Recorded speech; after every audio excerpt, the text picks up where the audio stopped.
5 August পরবর্তী সময়ে বলা হয়েছিল আর হয়তো রাজনীতিতে ফিরবেন না সাবেক প্রধানমন্ত্রী ও আওয়ামী লীগ সভাপতি শেখ হাসিনা। সেক্ষেত্রে কে বা কারা ধরতে পারে আওয়ামী লীগের হাল, এ নিয়েও নানা বিশ্লেষণ হয়েছে।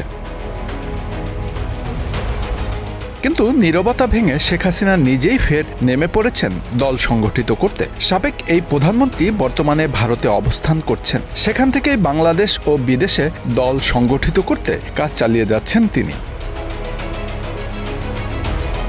অনেকেই বলছেন তার এই রাজনৈতিক অবস্থান নিয়ে ইতিমধ্যেই নানা আলোচনা ও বিতর্ক শুরু হয়েছে। দলের নেতাকর্মীরা তার এই ফিরে আসাটাকে স্বাগত জানিয়েছেন। গত 5 আগস্ট কথিত ছাত্র জনতার অভ্যুত্থানের মুখে বাংলাদেশ ছাড়তে বাধ্য হন শেখ হাসিনা। তার সরকার তখন কঠোর সমালোচনার মুখে। এরপর তিনি ভারত সরকারের সহযোগিতায় দেশ ছেড়ে ভারতে আশ্রয় নেন। প্রায় 4 মাসের নির্বাসিত জীবনে শেখ হাসিনার রাজনৈতিক ভূমিকা অনেকটাই নীরব ছিল। তবে সাম্প্রতিক কিছু ঘটনা প্রবাহ এবং তার সরাসরি বক্তব্য দেওয়া এই নীরবতা ভেঙে দিল। নিউ ইয়র্কে আওয়ামী লীগ আয়োজিত একটি সভায় ভার্চুয়াল মাধ্যমে বক্তব্য দেন শেখ হাসিনা। সেখানে তিনি সংখ্যালঘুদের নিপীড়ন এবং তার জীবনের প্রতি ষড়যন্ত্র নিয়ে আলোচনা করেন। একই সঙ্গে দেশের বর্তমান অবস্থা নিয়ে গভীর উদ্বেগ প্রকাশ করেন। নিউ ইয়র্কের ওই জনসভার পর শেখ হাসিনা আগামী 8 তারিখ লন্ডনের একটি অনুষ্ঠানে যোগ দেওয়ার কথা রয়েছে। এর আগে ইউরোপের আরও 2টি দেশে তিনি এভাবে বক্তব্য দিয়েছেন। বিএনপি মনে করছেন এগুলো তার রাজনীতিতে টিকে থাকার কৌশল।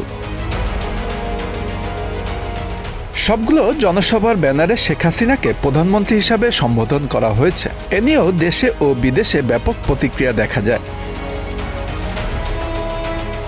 শেখ হাসিনার এসব বক্তব্যের পর নড়েচড়ে বসেছে ইউনূস প্রশাসনও। তার বক্তব্য গণমাধ্যমে প্রচারের উপর নিষেধাজ্ঞা দিয়েছে আন্তর্জাতিক অপরাধ ট্রাইব্যুনাল, যে ট্রাইব্যুনাল শেখ হাসিনা 71-এর যুদ্ধাপরাধের বিচারের জন্য গঠন করেছিলেন। এই আদেশের সমালোচনা করেছেন আওয়ামী লীগ নেতারা, যাকে তারা বাক স্বাধীনতার উপর আঘাত হিসাবে দেখছেন।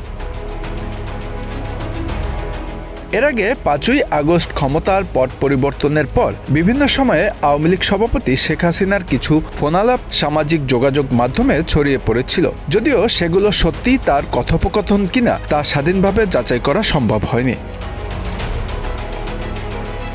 সেসব রেকর্ডগুলোতে তার দলের নেতাকর্মীদের উদ্দেশ্যে নানা ধরনের রাজনৈতিক নির্দেশনা দিতে শোনা গেছে। মার্কিন প্রেসিডেন্ট নির্বাচনে ডোনাল্ড ট্রাম্পের জয়ের পরও তিনি নিজেকে প্রধানমন্ত্রী দাবি করে প্রেসিডেন্টকে অভিনন্দন বার্তা পাঠান।